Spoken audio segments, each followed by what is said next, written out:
Damas y caballeros, en este momento, el excelentísimo señor presidente de la República de El Salvador, Nayib Bukele, se dirige con un importante mensaje.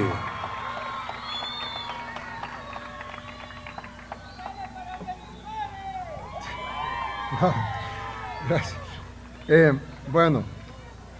Buenas noches a todos. Señor presidente de la Asamblea Legislativa, y señoras y señoritas diputados que nos acompañan, muchas gracias. Como todos ustedes saben, El Salvador se ha convertido en el país más seguro de América Latina. Gracias al trabajo incansable de decenas de miles de salvadoreños y salvadoreñas que trabajan por la seguridad de nuestro país. Además, gracias al trabajo articulado de los tres poderes del Estado y de la Fiscalía General de la República. Y gracias, por supuesto, a todos los salvadoreños y salvadoreñas que nos apoyan y quieren que esto continúe. Hay una cosa importante y es que se dice mucho de que el régimen de excepción ha golpeado a la juventud, pero es todo lo contrario. El régimen de excepción ha apoyado a la juventud. Acabamos de inaugurar un cubo en Mexicanos que se inaugura en nombre de un joven artista, un joven emprendedor, tenía su propia empresa de disquera, además era un artista de rap, de freestyle, de hip hop, un muchacho muy capaz, líder en la comunidad, ayudaba a jóvenes, enseñaba a jóvenes a rapear, le grababa sus canciones, se las producía, discos. Un joven de los que quisiéramos tener miles de esos. Fue asesinado por las pandillas, antes del régimen de excepción, por supuesto, y su madre llegó ahí a inaugurarlo, porque ella cortó la cinta, porque el cubo se llama como se llama su hijo, Luis G12, que era su nombre artístico, Luis. Y su madre estaba muy agradecida por todo, pero en la privacidad, su madre me dijo, ojalá hubiera querido que el régimen de excepción hubiera llegado antes, porque mi hijo estuviera vivo. Y pues, ¿cómo no sentir el dolor? Obviamente no como ella, pero ¿cómo no sentir empatía por el dolor de ella cuando uno se pone a pensar lo doloroso que debe de ser perder a un hijo? Es un dolor impensable, probablemente, y que no se ha de superar nunca.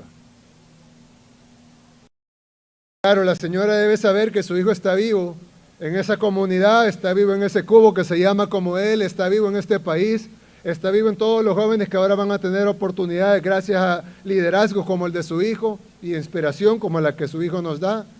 Y también debe de saber que su hijo está en el cielo sonriendo, viendo cómo su comunidad allá en Mexicanos está cambiando. ¿Por qué les cuento esto? Porque eso aplica lo mismo aquí en Soyapango. Los jóvenes de Soyapango ahora tienen la libertad de ser lo que quieren ser. Tienen la libertad de ser artistas, deportistas, de estudiar, de trabajar, de jugar, de divertirse, de salir, de vivir en su comunidad. Tienen gratis en las escuelas. Pueden venir a rapear, pueden venir a bailar breakdance, pueden venir a hacer de todo. Y hay una cosa que es importante decir, y es que el régimen de excepción a quien más ayuda es a los jóvenes. Ahora, alguien me dice, sí, presidente, pero dicen las estadísticas que la mayoría de presos son jóvenes. Lastimosamente es así, porque las pandillas estaban formadas mayoritariamente de jóvenes. Pero también es cierto que la mayoría de víctimas de las pandillas eran jóvenes. Era un problema que generó un país que estaba roto, que todavía sigue roto, pero que estamos pegando, estamos arreglando poco a poco, para que no vuelva a pasar lo que pasó. Muchos de los jóvenes que se fueron por el mal camino, por culpa de un Estado que no les cumplió, que no les dio oportunidades de otra cosa. Lastimosamente, nosotros no podemos perdonar el crimen. No podemos decir, sí, esta persona asesinó porque la sociedad le falló. o esta persona asesinó porque no tenía oportunidades. Es verdad, por eso pasó. Pero él debe pagar su pena, porque asesinó. Y debe de haber justicia, debe de haber oportunidad, debe de haber libertad, pero también debe haber justicia y también debe haber imperio de la ley. Y si alguien asesina, tiene que ir a la cárcel y tiene que pagar su pena. Los más de 100,000 homicidios que han habido en la supuesta paz, digo la supuesta paz porque ayer, que ya no se celebra oficialmente, pero había un partido político celebrando la firma de la paz. Y yo siempre he dicho que la paz es una farsa, y cuando le digo, era una farsa, y cuando lo digo no es porque no crea que hubo una guerra con 75,000 muertos, claro que sí. Este país sufrió mucho en la guerra oficial que duró 12 años, y la guerra anterior a la oficial que duró otra década, más de 20 años de guerra oficial, digamos, de la guerra entre la guerrilla y el gobierno. Pero luego que se firmó la paz, vinieron 30 años de guerra social, que es la guerra que dejó más de 100,000 muertos. La guerra que mantuvo a nuestras comunidades secuestradas, a la gente hasta ahora no estaba en la calle. Y ustedes lo pueden verificar, ustedes lo pueden comprobar. La gente ahora, veníamos en el carro, y la gente estaba, no aquí, que obviamente hay un evento, en el camino, la gente estaba en las calles, caminando, nos saludaban desde la acera, pero la gente estaba ahí, en todo el camino. Es un país ahora donde la gente es libre, algo que no teníamos antes. Todos estábamos prisioneros de nuestros hogares, y aún en los hogares la gente tenía temor. Temor a que un día le tocaran la puerta, temor a que un día le digan que se van a llevar a su hija. Los empresarios, los emprendedores, los que tienen aquí una pupusería, una tienda, un negocio, una sastrería, tenían que pagar renta. Los que tenían puestos en los mercados tenían que pagar renta. Y hay una realidad importante, y como dice el embajador de la Unión Europea, debe de haber justicia para todos, y así debe de ser. De hecho, yo me refería a un tema en el evento anterior, y yo decía que ha habido casos, y me los ha visto, me los han reportado, de personas inocentes que han sido arrestadas. Y yo le preguntaba a la gente y le decía, díganme una policía en el mundo, una, que no arreste a un inocente, que solo arreste culpables. No existe. ¿Por qué? Porque por eso hay un sistema judicial. Si las policías no cometieran errores y solo arrestaran culpables en algún país del mundo, no estoy hablando de El Salvador, cualquier país del mundo desarrollado, ustedes digan el nombre, piensen en el país que quieran, si en ese país la policía solo arrestara culpables, no fueran necesarios los juzgados, no fuera necesaria la fiscalía, no fueran necesarios los abogados defensores. Porque si todos son culpables, ¿para qué van a haber juzgados? ¿Para qué va a haber un sistema de justicia? En El Salvador, al igual que todas las policías de los países desarrollados, la policía trata de arrestar únicamente culpables. Pero cuando hay errores humanos, hay un sistema judicial que debe garantizarles la justicia. Y es por eso que han habido, no de ahora en adelante, de aquí para atrás, han habido más de 3,000 liberaciones de inocentes. Pero eso no quita que hay casi 60,000 culpables. Porque, ¿y quién cometía los delitos, pues? Porque de repente para algunos, sobre todo en la oposición, en este país no habían delitos. Aquí nadie renteaba, nadie asaltaba, nadie robaba, nadie violaba, nadie mataba. No pasaba eso. Y algunos dicen, no, porque los pandilleros siguen en la calle. Bueno, faltarán, por eso seguimos trabajando. Pero, ¿y por qué desaparecieron casi los homicidios? ¿Por qué tenemos la tasa más baja de homicidios de Latinoamérica y pronto tendremos la más baja de toda América, incluyendo Estados Unidos y Canadá? ¿Por qué? Porque la mayoría de delincuentes están en la cárcel y los que no están en la cárcel están huyendo. Y los vamos a agarrar también. ¿Cuánto va a durar el régimen de excepción? Lo que sea necesario para poder garantizar que lo que vivimos ahora, esta libertad que vivimos ahora, sea permanente. Y para que eso sea permanente tienen que haber dos cosas que deben de pasar. La primera es que no podemos dejar al 10% de los criminales libres, porque entonces esas estructuras pequeñas se van a volver a ser grandes. Van a volver a reclutar jóvenes, van a volver a obligar a jóvenes que se unan a la pandilla, van a volver a decirles que si quieren entrar tienen que matar y van a volver a controlar territorios y vamos a volver a lo mismo. Entonces tenemos que sacar al 100% de los pandilleros de las calles. Esa es la primera cosa que debemos hacer. Pero la segunda, que es igual de importante, es que debemos de garantizar que existan las condiciones para que eso nunca vuelva a ocurrir en nuestro país.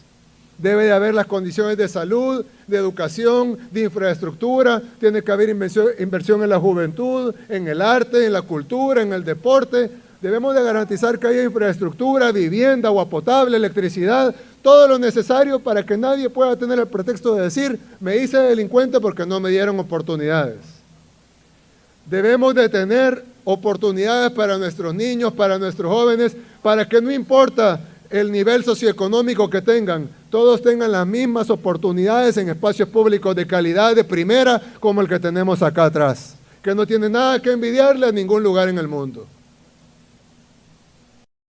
Calidad de primera para nuestra juventud, para nuestros niños.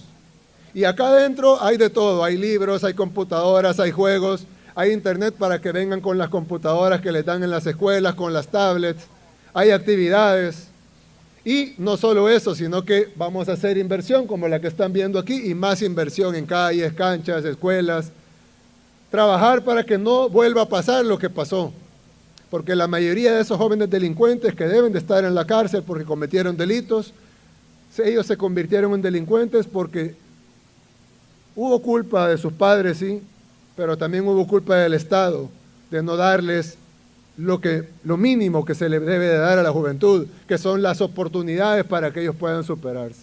Es verdad, la culpa la tiene el Estado, la culpa la tiene la desintegración familiar. Lo que me gusta de esto es que estamos invirtiendo directamente en donde tenemos que garantizar que no vuelva a pasar lo que pasó. Y que dentro de algunos años, cuando ya no estemos nosotros en el gobierno, no estamos en la casa viendo que el país vuelve a como estaba antes, sino que dejemos garantizado que nunca va a volver a pasar. El país que vamos a tener, y yo lo dije hace un rato, pero lo vuelvo a decir, el país que vamos a tener, lo vamos a hacer con la ayuda de nuestros amigos, como la Unión Europea, ACNUR. Hablábamos hoy que veníamos en el camino de todos los proyectos que ACNUR nos ha apoyado, y la Unión Europea igual, no solo en los 6 cubos de hoy, sino en los otros cubos que hemos hecho, otros proyectos que se han hecho, con salud, educación, emprendedurismo, apoyo a las mujeres emprendedoras, a los jóvenes, trabajo de todo tipo. Trabajo en deporte, trabajo para potenciar los liderazgos, y debemos de agradecer ese gran apoyo. No podemos no ser agradecidos a ese gran apoyo que nos dan nuestros amigos.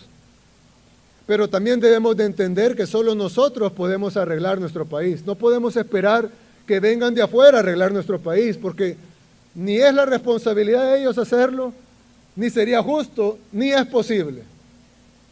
Somos nosotros los que tenemos que arreglar nuestro país con la ayuda de nuestros amigos, pero tenemos que hacer nuestro trabajo. Es nuestra responsabilidad. Para mí fuera más fácil decir, bueno, ahí están las cosas, ahí estamos haciendo un par de obras, suficiente. Pero no, debemos de ir y hacer lo difícil, lo que parece imposible, así como la seguridad, pero igual debe de ser en todo lo demás. Y eso, pues obviamente no lo puede hacer una persona, ni 1000, ni 10,000. Lo tenemos que hacer los 6.5 millones de salvadoreños que viven acá y los 3 millones que viven afuera.